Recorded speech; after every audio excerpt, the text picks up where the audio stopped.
Welcome to Inside Major League Pickleball presented by DoorDash 2026 Season Preview Edition. I'm Will Doughton, joined at the desk as always by three-time MLP title-winning General Manager Dave Fleming.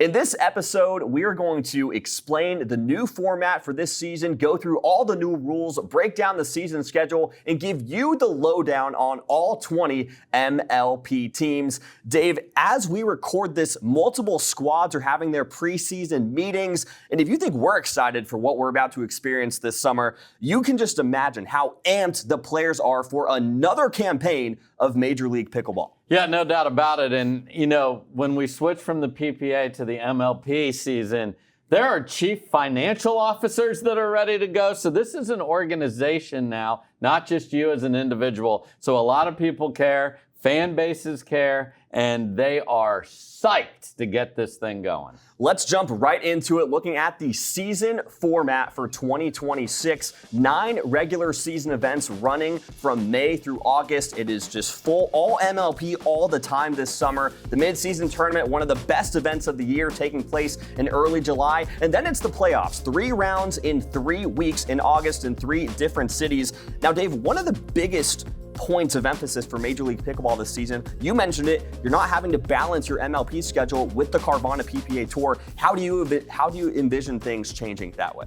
I just think it's great for the players to be locked in with everybody that is a part of their organization, and obviously especially their teammates. So you're going to see, and we're going to walk through all the teams, some new people in new places, and you got to gel quickly because of the level of talent across the board here. So I think that's going to be great. And I think you're going to see teams get way better throughout the campaign as they work out not just the stuff on the court, but off the court matters a ton in Major League Pickleball. The teams with energy usually win, and you can't just manufacture that. You have to actually care about the person next to you. And I think some of these people are strangers to each other on their team now. They certainly won't be as we go through the season. And after a full season of Major League Pickleball, like you said, you're bound to form those partnerships, improve as players, improve as people as well. It's not just how you produce on the court, it's how you gel with everyone off the court as well.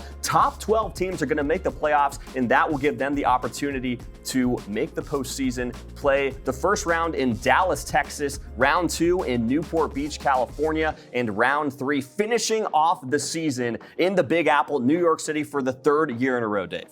Well, I love that all parts of the country get a shot at seeing our athletes in the playoffs. I think the series format that we started a couple years ago is great. With you can have a bad day at the office and still get through. Obviously, like the NFL playoffs, you get one shot at it. Here, it's more like a mini series. And it's going to be interesting to see how do teams treat the way they approach the playoffs. It's 3 weeks of this. Are you ready to go? We've seen the Shock, who have been the favorites going into the last 2 years, not be able to finish the deal at the end. We've seen the Dark Horse Sliders from last year come out of nowhere. So I think that's great that we build that through 3 weeks of that and then let the confetti rain down in the Big Apple. I love it. It's one of the most iconic moments in professional pickleball, the confetti parade, the crowd going crazy in New York. And I mean, I'm getting excited just thinking about it, even after all the excitement of the Carvana PPA Tour season going right into Major League Pickleball. Let's take a look at where we're going to be this summer. All of the regular season events. I mean, you look a lot of events in a row. It's going to be a grind for these players, but a different type of grind than you see on the PPA Tour. Yeah, and I think it's interesting with the way the players and the teams are all filtered onto what you just saw there, because in some cases, teams don't play in the first couple of events. Others will play 3 in a row in some places and then have some weeks off. If you don't play in the first few, you're going to feel the pressure of, I haven't even played yet and I'm out of the playoffs. That seems like a ripoff, but that's just the nature of how you accumulate points throughout the season. And I'm just excited that these teams and their fans are going to get to see a diverse list of places to watch what they love, and that is the excitement of Major League Pickleball. And Dave, you speak of the fans as well. We have some first-time stops in Major League Pickleball this season: St. Petersburg, Florida, and Chicago, Illinois. What message do you have to all the pickleball fanatics in those places as they gear up to host their first ever Major League Pickleball event? Get the PTO in now and come see these amazing athletes. And as Will mentioned, with the group play that we're going to have, it's interesting to see how I want to see specific matchups. So you got to just understand that. We're going to walk you through all the details of how each one of these events works here in a second. But just let's get the calendars cleared off, Will. Let's get ready to go, and then let's show up at one of these amazing events. The repeat ones are unbelievably exciting as well, because players and their teams have seen what a home field advantage. Dallas and St. Louis last year come to mind as places where they literally willed their teams to do better, and that is what's great about Major League Pickleball. One of the many things that is great about MLP, as we look at the event format, how is every event going to work? We'll answer that for you right now. So 11 to 12 teams are going to compete at each event. They're going to be split into 2 groups, 5 to 6 teams per group. Days 1 through 3, that's usually going to be Thursday through Saturday. Sometimes it'll be Friday through Sunday, depending on the schedule. It's going to be round robin. Every team will play every other team in their group, and the top 4 teams in each group after day 3 advance to Super Sunday, advance to the standing point matches, and that is where they're going to compete for points that could help them make the postseason. So like we mentioned, top 12 teams will advance to the playoffs, but it's really those matches on the final day. They're the most important to propelling a group into the playoffs. And here's a deeper breakdown of how those points will work on Super Sunday. So the winner of Group A will take on the winner of Group B. 25 points for the winner, 18 for the loser, and you see those points continuing to go down. 2 will play 2, 3 will play 3, and so on. Important note here, Dave: 1 point if you finish 5th place in your group, 0 if you get 6th place. So look, it's a lot of information to understand at one point, but here's the bottom line. 125 points is the maximum. That is the best you can do in the regular season, and that will almost assuredly lock up that top seed going into the playoffs. Yeah, so what I want the fans to appreciate is, we're going to have a round robin. We're going to walk you through each of the events prior to that in some way, shape, or form, so you can get that and watch the MLP socials. But the big difference here is we're going to leave each of the events with someone who won the weekend, meaning they got the most points coming out of there. And if you are in someone else's pool, you will not play them for that. So that will not happen. Obviously, in the PPA finals that we just had, you could end up, because there was a semifinals and then a finals. In this case, we're going to have the standings for the 2 pools and then just match them up as you showed. And obviously you want to end up at the top of your pool, because the least amount of points you can take out of there would be 18. So I want the fans to look at this as like, okay, I want my team to do really well in pool play, and then we're playing for something really important on Sunday, and then that's what transfers to that standings table. And Dave, I love what you mentioned. There is a winner at each event. It's kind of in homage to early days of Major League Pickleball. This was not the case the last 2 seasons. How do you think that is going to impact and kind of help the longevity of these players in the midst of a long season? I think it's huge, because while last year we loved the matchups and we loved seeing that, I want to end with the crescendo of something. And last year we'd end and people are like wanting a trophy or something to happen like we had at the midseason. So I love this tweak that the last match on the last day, most of the time, as you mentioned, will be Sunday. It's the teams that won their pool playing for the most points, and then that, as you mentioned, will lead to who's going to get buys into the playoffs, who's going to make sure they make the playoffs. And with this point structure, you can play really well a couple of times and maybe make the playoffs. That's the other wild thing. Like, if your team gets hot 2 or 3 out of the 5, and you play like garbage in the other two, that might be okay. So it's gonna be interesting to see how this evolves. So we've talked about some new format. Let's look at some new rules as well, specifically regarding lineup management. So 6 players on each roster. This year, teams can use any combo of players in each match. That is different from every other year of Major League Pickleball. You could only use 4 starters, and they had to play every single event. This year, you can mix and match. Doubles lineups will be set the night before. Dreambreaker lineups will now be set in the moment, right before you play that singles tiebreaker after the second mixed doubles game. So, Dave, I think one thing that is so valuable with your insight, you have been a GM, you have been a coach, you've won titles in Major League Pickleball. This is a huge change in terms of team construction, but also of who you send out there. You can have event specialists now in Major League Pickleball. Just talk about some of the strategies and tactics we could see this season with this new rule. I absolutely love it, and I love it for a couple of reasons. Well, number one, the strategy used to be, how do I beat the other team on the other side? And that was obviously still the most important. However, now you have to decide, hey, do I have a guy that just stinks in mixed for whatever reason, can't take over the court, but is playing phenomenal in men's doubles? So I can use 3 dudes to cover the 2 doubles. You can do that now. The thing that fascinates me the most, though, is when we get into, I need to win this match to make the playoffs, or within the playoffs, are you really going to pull your single specialist, who is the 3rd man or woman that you have on your roster, and you did it for that reason, and take a star player who isn't as good at singles in theory and sit them down? This feels like you're bringing the kicker in. You've killed yourself for 59 minutes of an NFL game. Same idea. Here we go. We need this individual who hasn't hit a ball yet in this match to come out here and help propel us forward. So the decisions that are being made are fascinating. So the night before, the other big thing is who's the home and away team, because the night before, the away team, meaning the team that was designated away, obviously we have neutral site other than the host team for our events.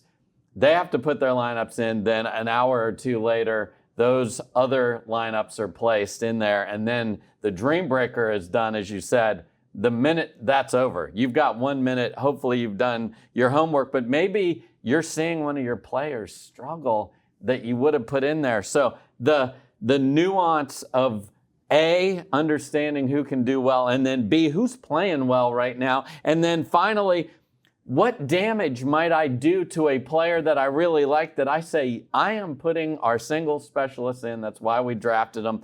You need to have had all those conversations beforehand. So this is going to be great to watch. And we've talked about specialists for different events, and we're going to see that on the teams that we look at. So we've gone through format, we've gone through rules. Now we're going to give you the lowdown on all 20 MLP teams, starting off in the Peach State, starting off with the Atlanta Bouncers as we take a look at their roster. Caitlin Christian, Jesse Irvin, Kylie O'Leary, Jay DeVilliers, Jaume Martinez-Vick, and Donald Young.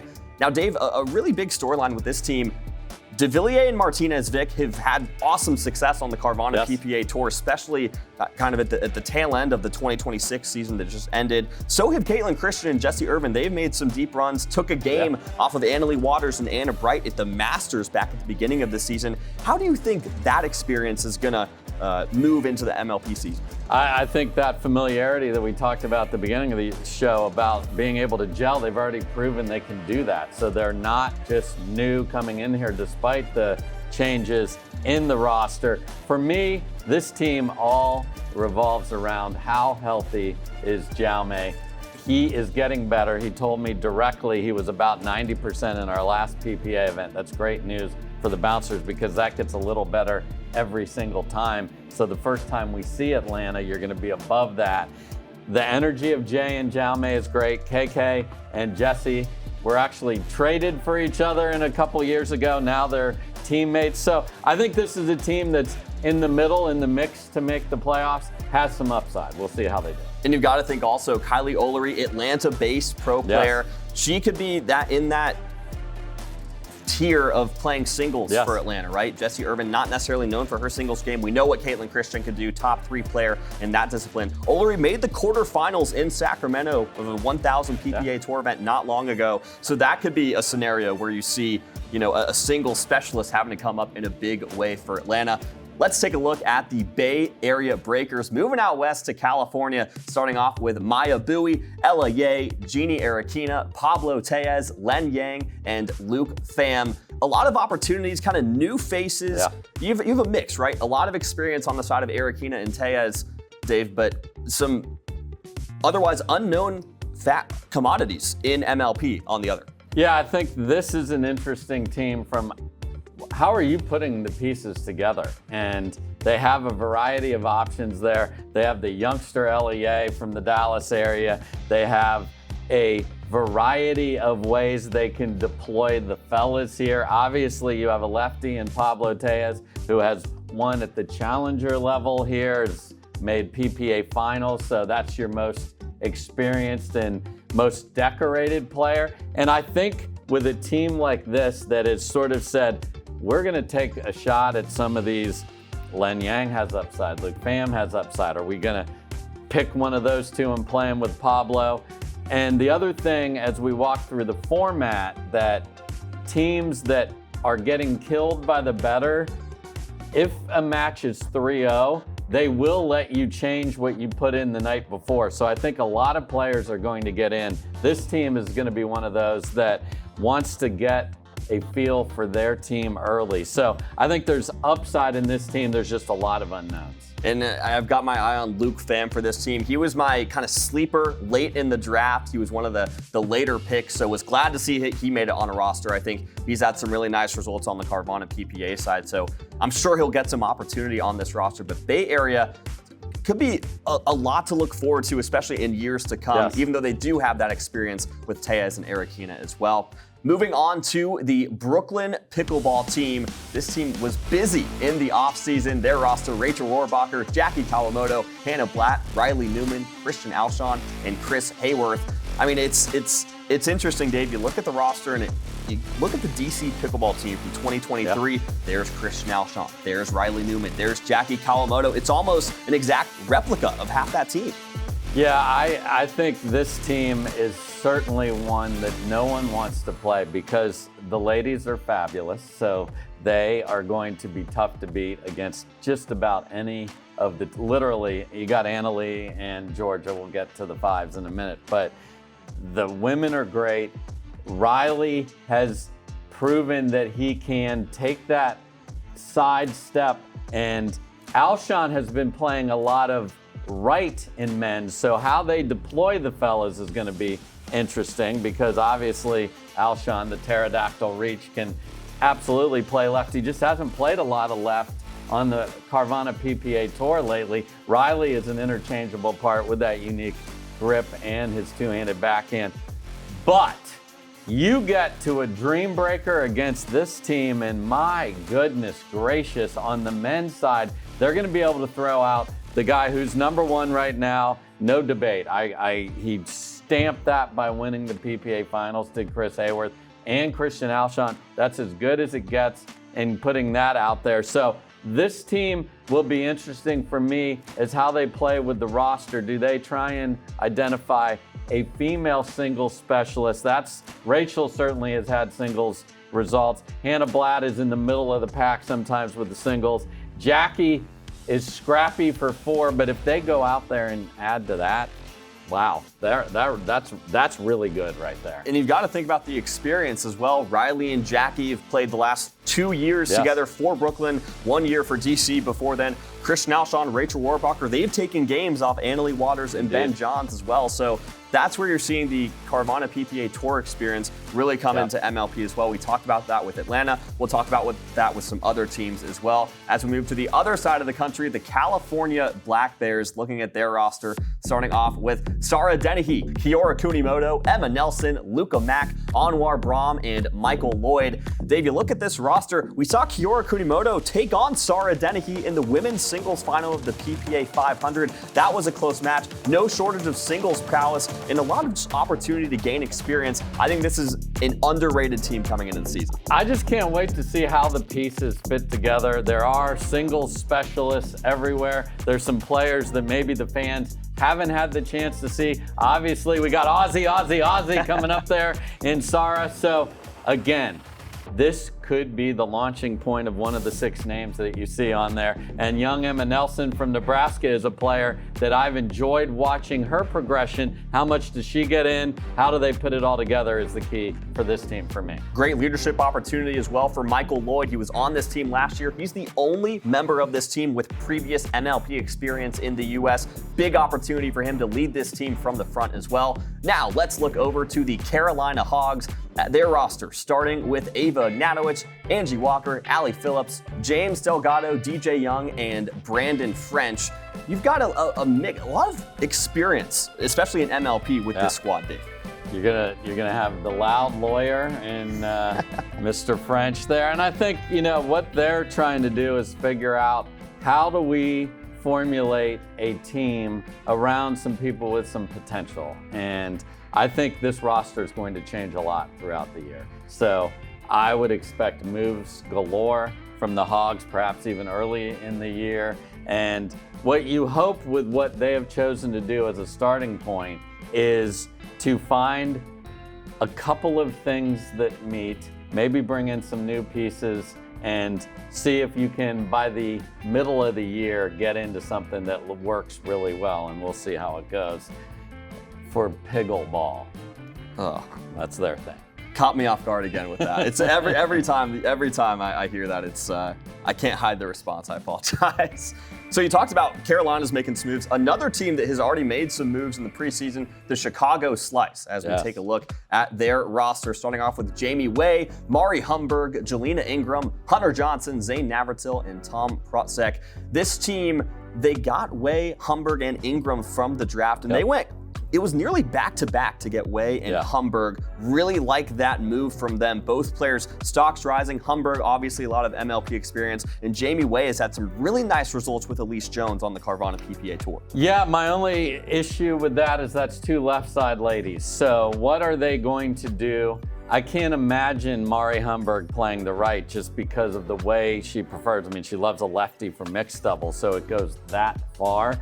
Jamie Way has impressed a lot of people, so the stock of the 2 athletes, but this is the how do you put a team together question now. I want to see how they do that. Then you've got the experience of Zane Navratil. You've got the soccer guy from Germany and Protzek, and I just want to see. They had to basically start from scratch, and then the one move they did make is they traded Max Freeman out and brought Hunter Johnson in, and Hunter, obviously singles not up for debate, has multiple titles, but what's the formulation of all of this? Jelena Ingram in there as well? I don't know, but that's the beauty of as you mentioned, as we come together as a team, what's working, what's not, what personalities work together. And that's both men, women, and mixed, because sometimes the mixed personalities clash and you don't want that going on. I think this team's interesting. They have 2 women I like a lot, but I don't like that one of them is going to have to play the right. And we'll see which one that is come their first event of the season. Now on to the defending champions, the Columbus Sliders, one of the most intriguing teams, especially early in the season. Their roster, Paris Todd, Danny L. Townsend, Alex Strung, Andre Diescu, CJ Klinger, and Alex Crum. Big note here for Columbus. Paris Todd will not be available for their first event of the season in Dallas. She finishes out serving a suspension from earlier in the year. So we're going to see Danny L. Townsend and Alex Strung playing, with a lot of pressure of being on the defending champions. Yeah, hey, Aussie number 2. And much different the personalities of Sarah and Danny, and that's why I think that team works so well, and they've played great together. They're just going to be barnstorming the country. They're coming here. They're excited to be a part of this. And not only do you have to jump in on the defending champs, but Paris isn't an option, Danny. The move they made to get Alex is a great move. That's as good as a roster of 3 if you just stack 3v3 on the women's side. So that is a talented, interchangeable. I can't imagine Paris ever coming out of that lineup ever. And then her singles is phenomenal as well, even though she's decided to back off that schedule in the PPA side.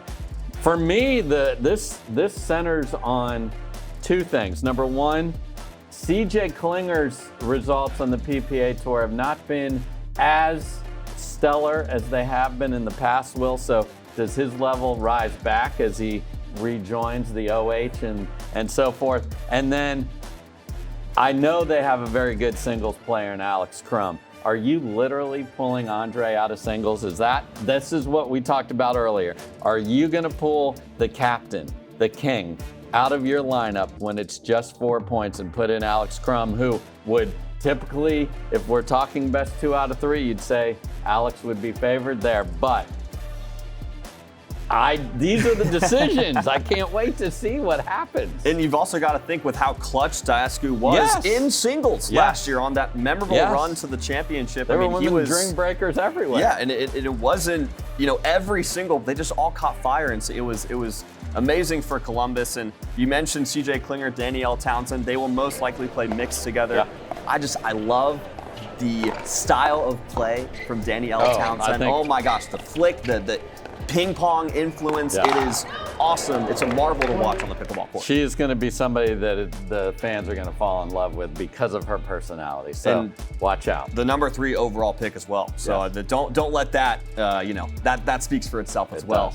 As we move to the Dallas Flash, one of the teams that Columbus stunned in their run to the title in 2025. Looking at Dallas's roster: Hurricane Tyra Black, Callie Smith, Samantha Parker, J.W. Johnson, Augie Guh, and Ivan Yakovovich, the Dallas guy, bringing up the rear end of the roster. And it feels weird to not say Georgia Johnson when you're talking about the Dallas Flash, and that's just the truth of it after the last 2 years, Dave. I mean, that looks like we screwed up the graphic to me. I mean, where is she? There's only one Johnson up there. So the complexity of this, coupled with the fact that our season starts in Dallas, then you throw the 5s with Georgia, and we'll get to them in a minute, into that pool. So the pressure on whoever plays with Tyra, obviously I would believe that that's going to start out being Callie. And Callie is an experienced player, but I don't care who you put in there. She's not Georgia freaking Johnson. I don't care what the levels are, that's irrelevant. They loved her in Dallas. They adored her. The signs were everywhere. She was the MVP. The Flash had a budget in the draft.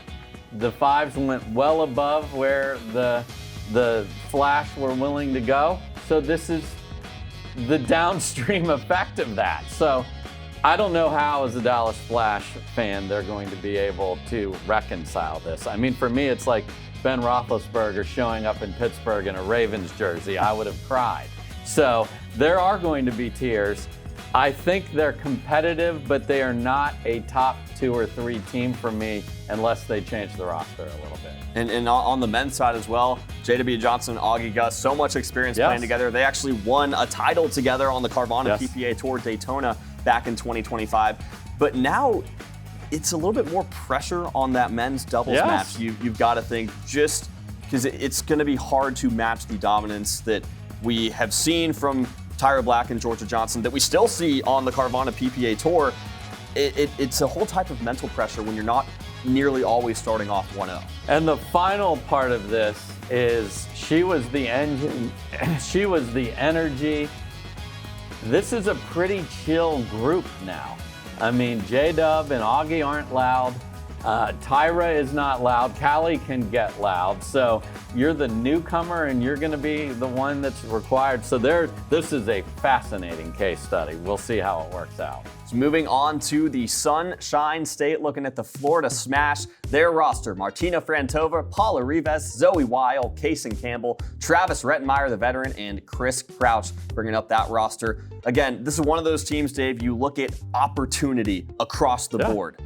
Yeah, I mean, obviously, Travis, a big part of this team. He will have a variety of ways to play. We've seen Crouch play some very good matches on center court. This is another one of those players that's going to get exposure, sort of like a Blaine Hovenier over the last couple years, has really played well in Major League Pickleball. Perhaps Crouch can be that guy. Zoe Weil in the same, got a taste, got to play in some big matches, did Zoe last year. So again, is this team one that I'm going to pick to win it? No, but is this an opportunity for the 6 names on the screen to earn the right to either play more, get traded out, or have success on the Carvana PPA Tour as you carry that over from MLP? Maybe, we'll see. Your opportunity, though, is what you want as a professional athlete, and these 6 have that. And that is going to be one of the host teams for that St. Petersburg event as well, kind of midway through the season. So just great to kind of have that opportunity for this Florida squad as well. Of course, the opportunity on the court as well. So as we look at the Las Vegas Night Owls, the 2025 Challenger champions, look at their roster: Brooke Buckner, Liz Trueluck, Zoe Wong, Roscoe Bellamy, Blaine Hovenier, and Braden Jacobson, the 16-year-old. No shortage of singles prowess here, Dave. No, and you mentioned Challenger winner. There is no Challenger now. So we're putting all 20 teams into one pool, one table, one division, however you want to look at it. So RIP Challenger. And I'm excited about that. Let's get everybody in here. So for me, this is interesting. The youngster with the nasty Tui and Braden Jacobson has so much potential. He just hasn't had a lot of experience playing against the best players. So how do they treat this team? You have 2 super tall redwoods from UCLA in Blaine and Roscoe. Are you playing them together? They're very similar. They're right side guys that like to play aggressive, big strokes from the backcourt. Roscoe just made a final in men's doubles with Connor Garnett, so his stock is certainly up on the doubles side. So how they play this, and then this is a very talented women's team across the board. They brought Liz Trueluck in also, but their singles players are already great in Brooke Buckner and Zoe Wong. They both qualified for the finals. We only took the top 8. Liz was 9th, AL dub, didn't play. So this feels like, I know they traded for Liz. This feels like maybe flip an asset here in one way or the another after you see how it fits together. This feels like right on the edge of the playoff picture for me, and we'll see how they do. And as we look at another lost team, not Las Vegas, the Los Angeles Mad Drops, their roster: Catherine Parento, Jade Kawamoto, Jeannie Bouchard, Ben Johns, Max Freeman, and Gabe Joseph. You talked about the move to get Max Freeman, pairing Ben Johns with a lefty, kind of like he played with Tyler Loom in his championship season with the Seattle Pioneers all the way back in 2023. Johns has said he likes playing with lefties. He's going to get to do so here. Yeah, you can talk about the Pioneers as much as you want, because that was one of the teams I had the great privilege to coach, and we won. This is all about Max. Jade and Catherine are absolute nails in MLP. 1 game to 11, they make everything. They are going to be one of the top 3 women's teams without question. Max, how do you step up? This is an organization that well before the season started got everybody together here. So this is a team that is absolutely in the mix to win it all. And if Max Freeman gels with Ben, look out. We just looked at Southern California. Now let's look at South Florida, the Miami Pickleball Club. Looking at their roster: Isabella Dunlap, Estee Wiedershoven, Aiko Yoshitomi, Yuta Funamisu, Nico Acevedo, and Clayton Powell. You know, we talk about players on the rise, and I think you have a lot of that with this roster. Clayton Powell, Nico Acevedo just had a great showing at that PPA 500 in San Clemente. So did Isabella Dunlap. They played mixed doubles together, were absolutely lights out. So, I mean, this team, Johnny Goldberg continues to find ways to put it together with maybe some lesser known talent. 100%. I mean, Yuta won there too with Thomas, so those two have been going nuts. Johnny and I have interacted a lot about his ability to find those lesser known talents. The question for me here is, I agree, I was impressed with Nico. How are you putting these pieces together, and what works and what doesn't, and what works in the pressure of a sprint 1 game to 11? We talked about the format. Nothing changed, just so everybody knows, as far as how the actual matches will take place this year. So how's that going to fit? I don't know, but these are, again, you want to talk about opportunity to show that you have earned better partners on the Carvana PPA Tour and potentially sneak into the playoffs again. I don't see why not. So we just looked at a team with a lot of opportunity, not a ton of MLP experience. Let's look at one with a lot of MLP experience, the New Jersey Fives. Back-to-back runners-up in MLP, Annalie Waters, Georgia Johnson, Linda Padigamite, Noe Cliff, Will Howells, and Martin Emrich. Big move. We talked about New Jersey getting Georgia Johnson. We've only seen Waters and Johnson play one tournament together. Of course, they got gold in Daytona in 2025, but on paper, absolutely horrifying to face. Yeah, I have said I don't think they're going to lose a women's match, so I'll stick with that. Okay. I 1 game to 11, that can be a problem, but they looked great together. Annalie Waters has upped her game more. I mean, she and Anna Bright obviously have been incredible, haven't lost a match. So this is a fascinating case study for me. The ladies are going to be amazing. The men's doubles may be needed somewhere because the Georgia plus X, we haven't seen Georgia plus anybody.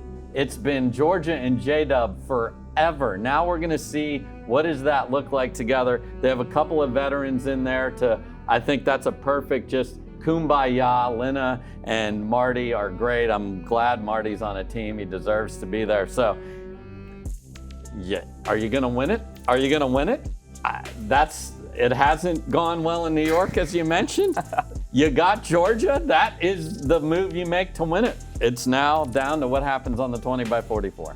Dave, do you like orange juice? I do. We're about to talk about some OJ. Let's go. The Orlando squeeze down in Central Florida. Looking at their roster, Lacey Schneeman, Millie Rain, Alex Walker, Federico Staksrud, Jack Sock, new acquisition, and Yates Johnson. I mean, you pair Sock and Staksrud, S squared. I mean, my goodness, that is entertainment to the max in doubles, and you already know what they both can do on the singles court. Yeah, so this team is, first of all, must watch. They're in the first event, so I can't wait to see Fetty and Jack out there. They're perfectly matched. Staksrud has now adopted that. I'm going to be very good on the right side. Jack has been playing much better doubles. He is making a lot of backhand two-y dinks these days, so good for him. What's going to happen with the ladies here is my question, because this is a team that if you get to a dream breaker again, the fellas, Yates is not, if he's your singles specialist, respectfully, he's very good. He ain't playing with Jack and Fetty in front of him. So do you get the steam in Schneeman and that she can help bring her and Millie and Alex along? This is a playoff team for me. Upside for them, we'll see if maybe they move in a new piece here or there down the road, but absolutely can't wait to watch their men's doubles. The entertainment value is surely off the charts. Let's talk a new team, the Palm Beach Royals, playing their first Major League Pickleball season. Look at their roster: Sophia Seving, Tina Pisnick, Tammy Emrich, Deckel Barr, Tyson McGuffin, and Grayson Golden. Dave, I talked with Zach Hunter, co-owner of the Royals, earlier this year. He said he wants this team to be the Roger Federer of Major League Pickleball in terms of how they carry themselves, how they respect the sport, but also in terms of the game they show on the 20x44, and certainly a good mix of experience and just high level to do it. Yeah, Sophia Seving has played a little PPA, so some people may have seen her. Many probably haven't. Very good player. I mean, the wall of Tina is the wall of Tina. Come on. So Tina Pisnick, great partner for her. How do the experienced fellas play? I mean, that's literally my question for them. They play well. They are a factor. They don't play well. Grayson Golden, we hope, is recovering and gets that clear bill of health from his doctors and he's able to get going. So I will also be watching this team very closely, and welcome to MLP. Let's go out west. The Phoenix Flames, looking at their roster, we have Cam Chafin, Judith Castillo, Daria Walczak, Alexa Scholl, Jonathan Trung, and Wyatt Stone. A lot of young firepower on this roster, and it's a complete rebuild for Phoenix. It is a complete rebuild, and for me, let these young dudes have an opportunity. And Jonathan Trung has played very well. This is a guy that was highly regarded by you and I when we covered the draft. picked early as I felt he should be. Cam Chafin, I wonder, this is a kid that has no ego, but there's a lot of talk about this kid from Hawaii named Tama, and Cam had that youngster focus. He is very good. So again, opportunity galore with the ladies here. Judith's had a much better run lately in singles and doubles. So I'm excited. They're in the first event, and they're going to have their hands full with a very good list of opponents, but they could pull some upsets here. So intrigued is where I'm at. Intrigued. Yes. That's the word from Dave Fleming. Let's go to Southern California, the SoCal Heart-Eights, looking at their roster. Megan Dizon, Kaylin Campbell, Naomi Wynn, Armand Bhatia, Will McKinnon, and Rafa Leonard. Talk about Rafa Leonard. He just won that men's singles title over Thomas Shimabukuro. But Kaylin Campbell returning to this roster after 2025, now likely paired with Megan Dizon, MLP veteran, excellent partner to play with her. Yeah, and then you have the youngster Will McKinnon from literally born on Bainbridge Island. So this is, for me, can they build a team around Kaylin and Will? And the rest of the team is solid. We want to see how Bhatia looks, but if McKinnon is going and Kaylin keeps getting better, this is a team not this year, but next year could be very, very tough. Well, it's been 40-something minutes, Dave, and we haven't even mentioned the St. Louis Shock hardly at all. Let's look at their roster. We know they got Anna Bright. We know they brought her back after last season. Kate Fahey, Elsie Hendershot, Hayden Patriquin, Gabe Tardio, and John Lucian Goins. Dave, Elsie Hendershot, 13 years old, the youngest player in all of Major League Pickleball going into this season. What an indoctrination for the youngster. She's going to be very good. She's not going to play a lot, but she's going to be very good.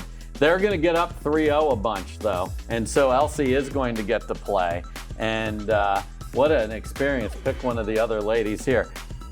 They're the favorites. Are you going to do it this year or not? Look at the lineup. Look at the roster. Kate Fahey's doubles is getting better and better. I don't need to speak to how good Anna Bright and Gabe and H are. This is all about what happens in the playoffs. They haven't been able to pull it off. They're going to be shock and awe everywhere. It's going to be loud. Look out. As we look at the Texas Ranchers down to the Texas Capital, Leah Jansen, Lane Sleeth, Ava Cavatayo, Dylan Frazier, Eric Onsens, and Matthew Barlow. A lot of moves for this squad after the draft. They go and get Dylan Frazier to play alongside Eric Onsens. They've had some great success on the Carvana PPA Tour as well. Leah Jansen, Lane Sleeth, haven't seen them on the PPA Tour, but a lot to like about what you have both in doubles and in singles here. This for me, Lane Sleeth, welcome back from injury, has played a couple PPAs leading up to it. So the women are the big thing. We know, as you mentioned, what Onsens and Frazier look like. Matthew Barlow, if you haven't seen him play singles, is awesome at singles. So he can jump in there. Those are two very good dudes in front of him, but he's actually better than both of them for me.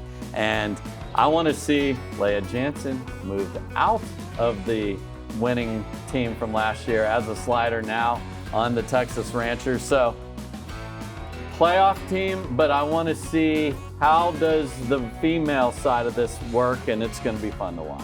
And we round out our coverage. The 20th team competing in MLP this season, the Utah Black Diamonds. Their roster, Eda Tuionatoa, Elise Jones, Victoria DeMuzio, Connor Garnett, Thomas Shimabukuro, the sensation, and Tyler Loom, the lefty as well. I mean, you mentioned Tama earlier, Dave. That is so much. One, the marketing is huge for Utah with Tama, but also just what he did in Atlanta and what he did in San Clemente, winning that title alongside Yuta Funamisu.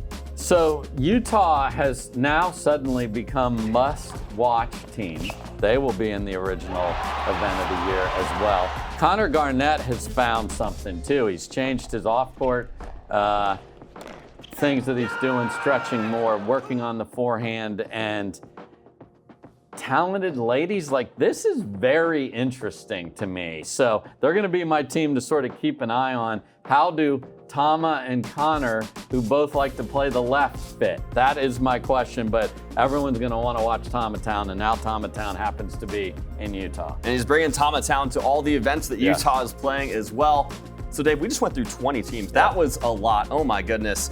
But when does all this stuff start, right? Well, it starts the very next week in just about 10 days with MLP Dallas taking place Memorial Day weekend. It is the first event of the 2026 season taking place up in Carrollton. We talked about some of the teams that are going to be in action. Dallas is going to play New Jersey. We're going to have a full preview of that event coming up shortly as well. But I mean, the stakes are high. So many storylines with every single team. I mean, it's